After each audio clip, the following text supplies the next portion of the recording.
It's the worst possible news that any parent could receive. You hear your child could not continue living. That's a reality that Shalom Hammer was faced with. His daughter Gila, she died by suicide. She was only 18 years of age. As a parent, he was soon engulfed with feelings of immense grief, loss, and devastation. I have questions every day, and I sometimes, re-engage and re-ask myself the questions over and over again.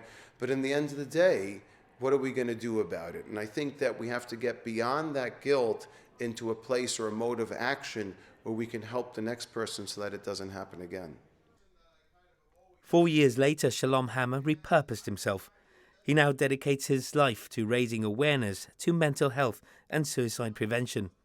The only thing I can make sense out of, and I grapple with Gila's death and our loss, is that her death will have to serve a purpose. And if that purpose brings awareness to other people, then so be it. That gives me strength. It gives me resilience when I see other people learning and being educated and understanding how to respond, what to respond, how they can help someone within their parameters who may be suffering. And that's how the non-profit Gila's Way started. Shalom Hammer is now sharing his personal story, which comes from a deep and tragic place, so that it can inspire others and help to save lives. One of his aims is to get people to talk about suicide openly. He says many of us avoid even mentioning the word.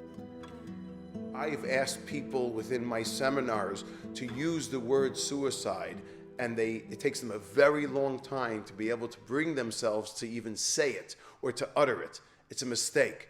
People also think that the more you speak about suicide, you're going to plant ideas in people's minds. That's wrong. It's absolutely wrong. The more you engage about it, the more you speak openly about it, the greater chances you are of identifying it and helping people who are suffering. People who are suffering and dealing with suicidal ideation, when they see that there's someone who's willing to converse and speak about suicide, they say, wow, there's someone here who I can talk to.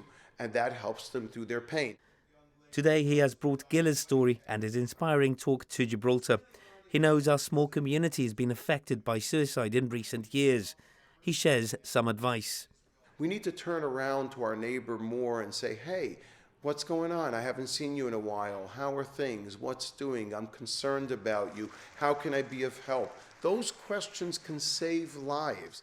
No matter how small a community is, and certainly a community that is so insular and everybody kind of knows each other, how beneficial that can be because we know each other and because there's familiarity in this community if we do educate ourselves that we can help so many people. And no matter how small it is, mental health doesn't discriminate. It's everywhere.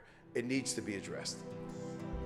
During his visit, Shalom Hammer will also be engaging with our community leaders to discuss different educational programs which could help to save lives.